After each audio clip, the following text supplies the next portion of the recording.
pusa ang naninirahan kaysa tao. Total na. Sa bansang Japan, may isang maliit na isla na tinatawag na Aoshima na mas kilala bilang Cat Island. Ang kakaiba rito ay mas marami ang pusa kaysa sa mga taong naninirahan sa isla.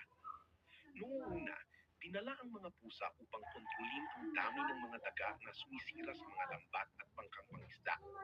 Nang lumaon, dumami ang kanilang populasyon habang unti-unting nababawasan ang bilang ng mga residente dahil sa paglipat ng mga tao sa mas malalaking lungsod.